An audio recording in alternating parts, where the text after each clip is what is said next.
Hello everyone, welcome to all on the YouTube channel Agri Revision Sort, and I will going to discuss on the book Agriculture at a Glance. And today's topic is pulse. Okay, first of all about pulse. ठीक है, pulse second most important cultivated crop है serial के बाद. ठीक है, feature of legume, उसका seed तो जो होता है ना वो पॉट के अंदर कवर्ड रहता है. Okay, and pulse rich in lysine, pulse lysine में रिच होता है but deficient sulphur containing compound methionine. And pulse two चार के एक खरीफ पल्स और एक rabi pulse. Okay, kharif pulse में pigeon pea, green gram, black gram, cowpea, moth green, horse gram. Okay, और जितना भी खरीफ पल्स है सबका इपीजियल जर्मिनेशन होता है, बस एक पिजन पी जिसका हाइपोजियल जर्मिनेशन होता है. ठीक है, और रबी पल्स सबका हाइपोजियल जर्मिनेशन होता है, बस एक फ्रेंच बीन जिसका इपीजियल जर्मिनेशन होता है. ठीक है, जैसे चिकपी, फील्ड पी, लेंटिल इसका हाइपोजियल जर्मिनेशन होता है, फ्रेंच बीन जिसका बस इपीजियल जर्मिनेशन होता है. ठीक है, उसके बाद जो सीड बेड चाहिए खरीफ पल्स के लिए वो सॉफ्ट होना चाहिए, स्मूथ होना चाहिए, फाइन होना चाहिए, क्योंकि मोस्ट ऑफ द पल्स जो खरीफ पल्स है वो हम लोग देख रहे हैं इपीजियल जर्मिनेट कर रहा है, और जो इपीजियल जर्मिनेशन में कोटिलिडन जो होता है rise above the ground. Thus hard soil crust restrict करेगा सीडलिंग जर्मिनेशन में, इसी कारण खरीफ पल्स के लिए सॉफ्ट, स्मूथ और फाइन सीड बेड चाहिए रहता है. ठीक है, then we move to the crop chickpea. Okay, chickpea का साइंटिफिक नेम साइसर एरेंटिनम और साइसर काबुलियम. ठीक है, एरेंटिनम को देसी चना ब्राउन चिकपी काला चना बोलते हैं, एंड काबुलियम को काबली चना व्हाइट चिकपी बोलते हैं. It belong to the family leguminosae. Chickpea को हम लोग ग्राम भी बोलते हैं, ब्लैक ग्राम भी बोलते हैं. ठीक है, और इसका ओरिजिन साउथ वेस्ट एशिया या अफगानिस्तान में हुआ है. ठीक है, चिकपी को हम लोग किंग ऑफ पल्स भी बोलते हैं, जिसमें 22 से 23% प्रोटीन पाया जाता है, और उसका लीफ सॉर टेस्ट होता है क्योंकि उसके लीफ में मैलिक एसिड, ऑक्जेलिक एसिड पाया जाता है. चिकपी कंस्टिट्यूट करता है more than 1/3 of the area and 40% of total production of the pulse इन भारत में. ओके, और उसको हम रिकमेंड करते हैं इंटेस्टाइनल डिसऑर्डर पेशेंट के लिए, क्योंकि उसके लीफ में मैलिक एसिड, ऑक्जेलिक एसिड पाया जाता है. ठीक है, अब टू टाइप ऑफ चिकपी, एक देसी चिकपी और एक काबली चना. ठीक है, देसी चना वाला वो स्मॉल होता है, वो उसका सीड डार्क होता है, रफ सीड कोट होता है, और उसको मोस्टली कल्टिवेट करते हैं इंडियन सब कंटिनेंट में, इथोपिया में, मैक्सिको में, और देसी टाइप को हम लोग चना दाल की तरह यूज करते हैं. ठीक है, और काबली चना वो लाइटर कलर होता है, व्हाइट कलर होता है, उसका सीड लार्जर होता है और स्मूथर कोट होता है, और वो mainly southern Europe, northern Africa, Afghanistan, Pakistan में ग्रोन होता है. और काबली चना भारत में 18वीं सेंचुरी में इंट्रोड्यूस हुआ था. देसी चिकपी का हायर फाइबर कंटेंट होता है काबली से, इसी का इसका लो ग्लाइसेमिक इंडेक्स होता है, जो कि बहुत सुटेबल है low blood with blood sugar problem people के लिए बहुत सुटेबल है देसी chickpea. Okay, chickpea self pollinated crop है, लॉन्ग डे प्लांट है.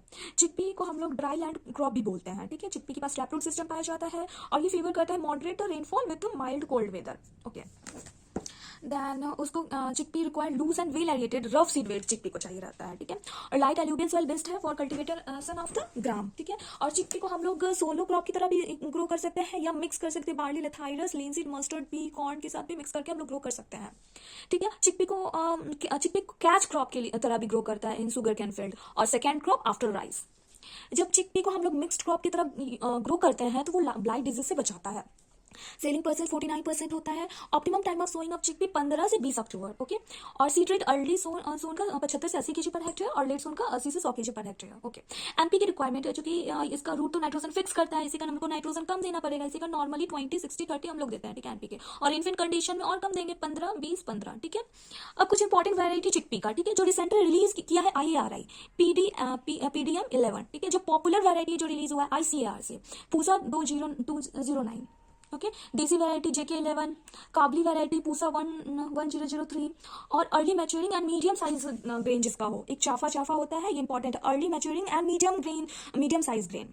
Okay, suitable variety for late sown के लिए कौन सुटेबल है? राधे, उदय, Haryana Chana 1. Okay, both early and late planting दोनों के लिए Mahamaya 2. Okay, that drought resistant variety NP58, resistance drought से भी और विल्ट से भी G24. अब रेजिस्टेंट टू ब्लाइट जो बहुत इंपॉर्टेंट C235 गौरव.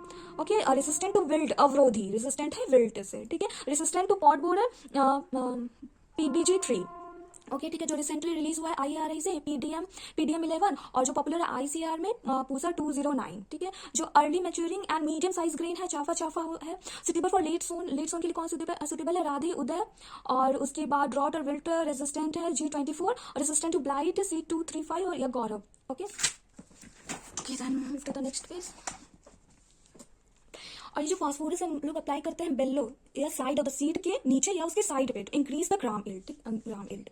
फिर क्रिटिकल स्टेज फॉर इरिगेशन के लिए क्रिटिकल स्टेज कब होगा? प्री फ्लावरिंग से पहले या लेट वेजिटेटिव फेज पे, और पॉट डेवलपमेंट स्टेज पे. ठीक है, उसके बाद निपिंग हम लोग चिकपी में करते हैं. ठीक है, इसमें क्या होता है, हम लोग प्लग करते हैं apical part with some young leaf ones from, जब उसका हाइट 12 से 15 सेंटीमीटर हो जाए या 30 से 40 डेज आफ्टर सोइंग। हम लोग एपिकल पार्ट क्यों कट करते हैं? To check luxuriant growth and for increasing more branching and fruit development के लिए हम लोग ये एपिकल बड को कट करते हैं, ठीक है। हाँ, लेट प्लांटिंग हम लोग लेट प्लांटिंग चिकपी में करते हैं सीडलिंग को विल्ट डिजीज से बचाने के लिए। इस कंडीशन में हम लोग डिलेड प्लांटिंग करते हैं। डिलेड प्लांटिंग करते हैं इसी कारण 25% हम लोग सीड रेट हम लोग 25% इंक्रीज करते हैं डिलेड प्लांटिंग के कारण, ठीक है। अगर हम लोग अगर विल्ट डिजीज से हम लोग को चिकपी को बचाना है तो हम लोग डेप्थ पे सोइंग करेंगे, लगभग 8 से 10 सेंटीमीटर पे, ठीक है। जो मोस्ट इंपॉर्टेंट पेस्ट है ग्राम का पॉट बोरर है, हेलिकोवर्पा आर्मीजेरा, ठीक है। और इल्ड रेनफेड कंडीशन में 500 से 600 केजी पर हेक्टेयर और इरिगेटेड कंडीशन में 1200 से 1500 KG per hectare, okay. Then move to the second crop pigeon pea. इसका बॉटनिकल नेम कजनस कजन होता है, ठीक है। इसका दो वैरायटी होगा, एक कजनस कजन फ्लेवस, एक Cajanus colour by colour, okay. Flavus यानी कि अर्ली मैच्योरिंग, फ्लेवस होता है अर्ली मैच्योरिंग, इसको तुर बोलते हैं फ्लेवस को, ठीक है। और ये स्मॉल रहता है और इसमें 2 से 3 ग्रेन होता है, ठीक है। और ये जो बाई कलर होता है इसको अरहर बोलते हैं, ठीक है। लेट मैच्योरिंग होता है, ये टॉल होता है, इसमें 4 से 5 ग्रेन होता है, ठीक है। ये पीजन पी भी पैपिलिनेसी फैमिली से बिलोंग करता है। पीजन पी को हम लोग अरहर, तूर, रेड ग्राम भी बोलते हैं। कजनस डिराइव्ड हुआ है मलय वर्ड से, ठीक है, जिसका मतलब कैट्स चैंग और कैट जैंग, जिसका मतलब होता है पॉड और बीन्स, ठीक है। और अरहर क्रॉप वर्क करता है मिनी फर्टिलाइजर क्रॉप की तरह। मिनी फर्टिलाइजर क्रॉप की तरह कौन वर्क करता है? पीजन पी, ठीक है। ये ऑफन क्रॉस पॉलिनेटेड क्रॉप है, ठीक है। और an average cross pollination is 20% और उसका एवरेज क्रॉस पॉलिनेशन 20% होता है, ठीक है। Plant produce mini flower of which only 10% ही बहुत सारा फ्लावर देता है लेकिन बस 10% पॉड बनाता है, ठीक है। पीजन पी मेनली ट्रॉपिकल सब ट्रॉपिकल क्लाइमेट में ग्रो होता है, ठीक है। उसके बाद पीजन भी can be grown with temperature लगभग 26 से 30 डिग्री सेल्सियस रेनी सीजन में उसको चाहिए रहेगा और पोस्ट रेनी सीजन में उसको 17 से 22 डिग्री सेल्सियस चाहिए रहेगा, ठीक है। जो amount daily global solar radiation इसको चाहिए 400 से 430 कैलोरी पर centimetre square per day. Rainy season में इसको चाहिए 400 से 430 कैलोरी, ठीक है। और पोस्ट रेनी सीजन में चाहिए 380 से 430 कैलोरी पर सेंटीमीटर स्क्वायर पर डे, ठीक है। मीन एनुअल रेनफॉल रेंज लगभग 600 से 1400 mm, जिसमें से 80 से 90% वो रेनी सीजन में इसको मिल जाता है, ठीक है। अब जो लेंथ ऑफ ग्रोइंग सीजन लगभग 120 से 180 डे होता है, ठीक है। और ये प्रोमिनेंट कहाँ ग्रो होता है? महाराष्ट्र में, एमपी, बिहार में, हरियाणा में, ठीक है। और इसको लाइट टेक्सचर सॉइल चाहिए, वेल एरिएटेड सॉइल चाहिए और पीएच लगभग 5 से 8 चाहिए रहता है, ठीक है। और बहुत ज्यादा ये सेंसिटिव होता है सैलिनिटी से, ठीक है। और उसके पास कैपेसिटी है to tolerate moisture stress greater to the greater extent. इसी का क्योंकि उसके पास डीप और टैप रूट सिस्टम होता है, इसी कारण वो मॉइस्चर स्ट्रेस को टॉलरेट कर लेता है। और इसका हम लोग देखें इसका हाइपोक्सियल जर्मिनेशन होता है और थर्मल एनर्जी चाहिए रहता है to break the seed coat, ठीक है। और इसका sowing time medium early pigeon pea को हम लोग करेंगे फर्स्ट फोर्टनाइट ऑफ अप्रैल में, लेट पीजन पी को फर्स्ट वीक ऑफ जुलाई में, ठीक है। और seed rate early pigeon pea का 15 से 18 केजी पर हेक्टेयर और लेट पीजन पी का 10 से 15 केजी पर हेक्टेयर, ठीक है। फॉर बंड प्लांटिंग में 2 केजी पर हेक्टेयर, ठीक है। ये अब ये इसका थोड़ा अरहर और तूर का डिफरेंस बताया हुआ है, ठीक है। अरहर वाला क्या था? अरहर बाई कलर वाला था, उसका फ्लावरिंग दिसंबर से फरवरी में आता है, ठीक है। और रेड वेन्स अरहर में प्रेजेंट रहता है और प्लांट हाइट इसका ये अरहर में बताया था टॉल होता है, प्लांट हाइट इसका ज्यादा होता है 5 से 6 मीटर, ठीक है। और पॉड मैच्योरिटी सिंक्रोनस एक ही साथ मैच्योर होगा सारा, ठीक है, अरहर वाला। और ग्रेन पॉड्स भी ज्यादा रहता है 5 से 7 इन नंबर। और लेट मैच्योरिंग होता है अरहर वाला, लेट मैच्योरिंग होता है 150 से 180 दिन में, ठीक है। और ये तुर वाला प्लांट हाइट ये छोटा होता है और इसका फ्लावरिंग सितंबर से नवंबर में होता है। रेड वेन इसमें एब्सेंट रहता है। पॉड मैच्योर का डिफरेंट टाइप में मैच्योर होता है, ठीक है। अरहर सिंक्रोनाइज था, एक ही साथ मैच्योर हो जा रहा था। इसका ग्रेन पॉड 3 से 4 इन नंबर होता है, अर्ली मैच्योरिंग होता है। तो इसका डिफरेंस फिर से हम लोग देख लेते हैं। अरहर क्या था? लेट मैच्योरिंग था, ये टॉल था, इसमें रेड वेन्स प्रेजेंट था, ये एक ही साथ मैच्योर हो रहा था, इसमें ग्रेन पॉड भी ज्यादा मोर इन नंबर था। तूर हम लोग देखें इसका हाइट छोटा होता है, फ्लावरिंग सितंबर से नवंबर में आता है, रेड वेन इसमें एब्सेंट रहता है और ये डिफरेंट टाइम में मैच्योर होता है। इसका ग्रेन पॉड 3 से 4 इन नंबर होता है, अर्ली मैच्योरिंग होता है, 100 से 150 दिन में ही मैच्योर हो जाता है, ठीक है। फिर क्रॉप रोटेशन देख लेते हैं, ठीक है। पैडी पीजन पी, फिर ग्राउंडनट के साथ पीजन पी लगाते हैं, फिर सॉर्गम बाजरा, फिर groundnut rabi pigeon pea, urad bean और रवि पीजन पी, ठीक है। फिर सोयाबीन रवि पीजन पी, फिर पीजन पी को उर्द के साथ और फिर वीट, फिर मूंग बीन और पीजन पी, फिर पीजन पी और कॉटन, ठीक है। फिर nitrogen application in pigeon pea, nitrogen fertiliser application, ठीक है। फर्टिलाइजर में नाइट्रोजन 20 से 25 केजी पर हेक्टेयर, फास्फोरस 50 से 65 और पोटासियम 20 से 35, ओके। अगर जिंक डिफिशियंसी हो जाएगा ना पीजन पी में, उसको हम लोग कैसे ठीक करेंगे? उसमें 5 केजी जेरेनासोफोर और 2.5 केजी लाइम हम लोग दे देते हैं, ठीक है। अब उसके बाद कुछ वैरायटी जो पीजन पी का है, ठीक है। तो एक्स्ट्रा शॉर्ट ड्यूरेशन वैरायटी जैसे उपास 120, पंक A3 प्रभात, ठीक है। शॉर्ट ड्यूरेशन वैरायटी पूसा आगे थी।